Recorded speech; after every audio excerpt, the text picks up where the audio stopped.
Sikap PBNU terhadap RUU HIP atau HIP.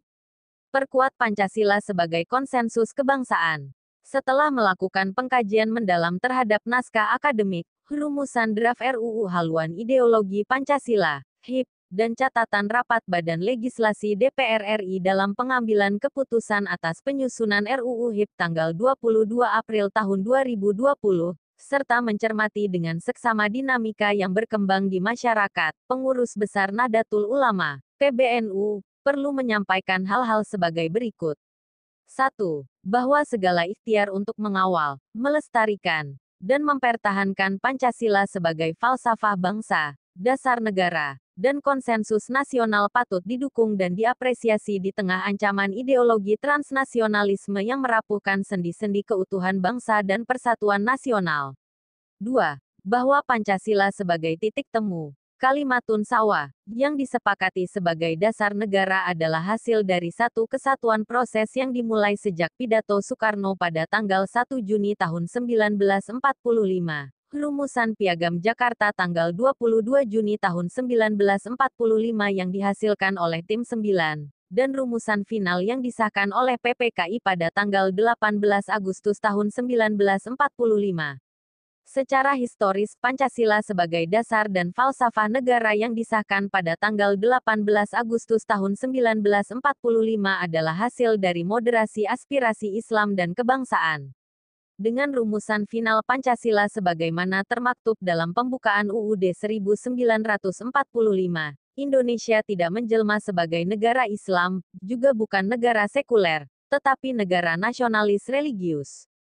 3. Bahwa rumusan final Pancasila merupakan legasi terbesar yang diwariskan para pendiri bangsa yang terdiri dari banyak golongan.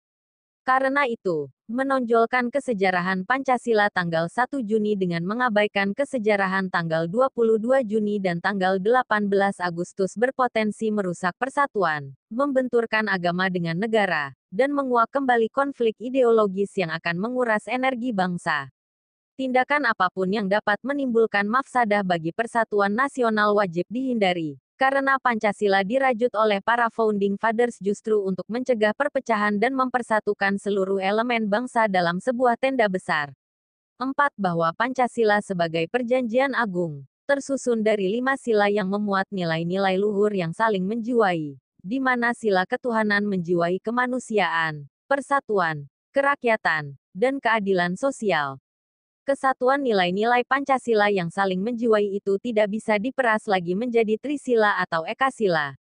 Upaya memeras Pancasila menjadi Trisila atau Ekasila akan merusak kedudukan Pancasila, baik sebagai filosofise Grundslag, falsafah dasar, maupun staatsfundamental norm, hukum dasar, yang telah ditetapkan pada tanggal 18 Agustus tahun 1945. 5. Bahwa Pancasila sebagai staatsfundamental norm adalah hukum tertinggi atau sumber dari segala sumber hukum yang termaktub di dalam pembukaan UUD 1945. Sebagai hukum tertinggi yang lahir dari konsensus kebangsaan, Pancasila tidak bisa diatur oleh peraturan perundang-undangan yang lebih rendah. Pengaturan Pancasila ke dalam sebuah undang-undang akan menimbulkan anarki dan kekacauan sistem ketatanegaraan. 6. Bahwa Pancasila sebagai filosofise Grundslag adalah falsafah dasar yang menjadi pedoman untuk mewujudkan negara Indonesia yang merdeka, bersatu, berdaulat, adil dan makmur dengan tujuan melindungi segenap bangsa Indonesia dan seluruh tumpah darah Indonesia, memajukan kesejahteraan umum, mencerdaskan kehidupan bangsa, dan ikut melaksanakan ketertiban dunia. Untuk mencapai tujuan dan cita-cita negara, Pancasila merupakan ideologi prinsip yang menjiwai sistem penyelenggaraan negara dan pemerintahan.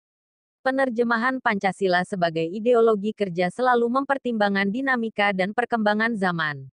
Membakukan tafsir atas demokrasi Pancasila dalam suatu undang-undang jelas akan mempersempit ruang tafsir yang memandekkan dinamika, kreativitas, dan inovasi yang dibutuhkan untuk mendorong kemajuan bangsa sesuai dengan tuntutan zaman.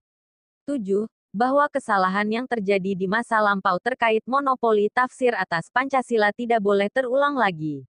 Kendati demikian hal ini bukan merupakan dasar dan alasan yang dapat membenarkan perluasan dan atau penyempitan tafsir atas Pancasila dalam suatu undang-undang yang isinya mengatur demokrasi politik Pancasila dan demokrasi ekonomi Pancasila sebagaimana RUU HIP.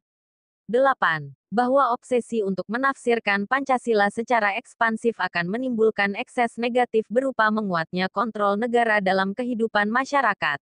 Penguatan eksesif kelembagaan BPIP dapat melahirkan kembali BP7, Badan Pembinaan Pendidikan Pelaksanaan Pedoman Penghayatan dan Pengamalan Pancasila, di zaman Orde Baru yang prakteknya menjadi alat sensor ideologi masyarakat. Pancasila yang terlalu ambisius akan kehilangan roh sebagai ideologi pemersatu, yang pada gilirannya dapat menimbulkan benturan-benturan norma dalam masyarakat. 9. Bahwa setelah mencermati dengan seksama naskah akademik dan draft RUU HIP, PBNU menyampaikan penilaian sebagai berikut. 1. Pasal 3 ayat 2, Pasal 6, dan Pasal 7 bertentangan dengan Pancasila sebagai konsensus kebangsaan. 2. Pasal 13, 14, 15, 16, dan 17 mempersempit ruang tafsir yang menjurus pada monotafsir Pancasila. 3. Pasal 22 dan turunannya tidak relevan diatur di dalam RUU HIP. 4. Pasal 23 dapat menimbulkan benturan norma agama dan negara. 5. Pasal 34, 35, 37, 38, 41, dan 43 merupakan bentuk tafsir ekspansif Pancasila yang tidak perlu. 6. Pasal 48 ayat 6, dan Pasal 49 dapat menimbulkan konflik kepentingan. 10. Nahdlatul Ulama memandang bahwa Pancasila merupakan konsensus kebangsaan yang bersifat final. Oleh karena itu Musyawarah Nasional Alim Ulama di Situbondo tahun 1983, dan dikukuhkan dalam Muktamar ke-27 NU di Situbondo tahun 1984, menetapkan hubungan Pancasila dengan Islam sebagai berikut. Pertama, Pancasila sebagai dasar falsafah negara Republik Indonesia bukanlah agama, tidak dapat menggantikan agama dan tidak dapat dipergunakan untuk menggantikan kedudukan agama. Kedua, sila ketuhanan yang Maha Esa sebagai dasar negara Republik Indonesia menurut Pasal 29 ayat 1, Undang-Undang Dasar 1945, yang menjiwai sila-sila yang lain, mencerminkan tauhid menurut pengertian keimanan dalam Islam. Ketiga, bagi Nahdlatul Ulama, Islam adalah akidah dan syariah, meliputi aspek hubungan manusia dengan Allah dan hubungan antar manusia. Keempat, penerimaan dan pengamalan Pancasila merupakan perwujudan dari upaya umat Islam Indonesia untuk menjalankan syariat agamanya. Dan, kelima, sebagai konsekuensi dari sikap di atas, Nahdlatul Ulama berkewajiban mengamankan pengertian yang benar tentang Pancasila dan pengamalannya yang murni dan konsekuen oleh semua pihak. Berdasarkan pokok-pokok pikiran dan penilaian atas naskah akademik, rumusan draft RUU HIP dan catatan rapat Badan Legislasi DPR RI dalam pengambilan keputusan atas penyusunan RUU HIP tanggal 22 April tahun 2020, serta dengan mencermati dinamika yang terjadi dalam masyarakat, PBNU menyampaikan sikap dan pandangan sebagai berikut. 1. Pancasila sebagai kesepakatan final tidak membutuhkan penafsiran lebih luas atau lebih sempit dari penjabaran yang sudah dituangkan dalam pembukaan UUD 1945 beserta situasi batin yang menyertai rumusan finalnya pada tanggal 18 Agustus tahun 1945. 2. RUU HIP dapat menguak kembali konflik ideologi yang bisa mengarah kepada krisis politik. Anyaman kebangsaan yang sudah dengan susah payah dirajut oleh Founding Fathers bisa koyak kembali dengan rumusan-rumusan pasal RUU HIP yang polemis. 3. Tidak ada urgensi dan kebutuhan sama sekali untuk memperluas tafsir Pancasila dalam undang-undang khusus. Pancasila sebagai filosofi Grundslag dan Staatsfundamental NOM merupakan pedoman yang mendasari platform pembangunan nasional. Jika dirasakan ada masalah mendasar terkait pembangunan nasional di bidang demokrasi politik Pancasila, maka jalan keluarnya adalah reformasi paket undang-undang bidang politik, legislative review. Begitu pula jika ada masalah terkait dengan haluan pembangunan ekonomi nasional, yang dirasakan menyimpang dari jiwa demokrasi ekonomi Pancasila, maka yang perlu dipersiapkan adalah RUU Sistem Perekonomian Nasional sebagai undang-undang payung. Umbrella Act, yang secara jelas dimandatkan oleh Pasal 33 Ayat 5 UUD 1945.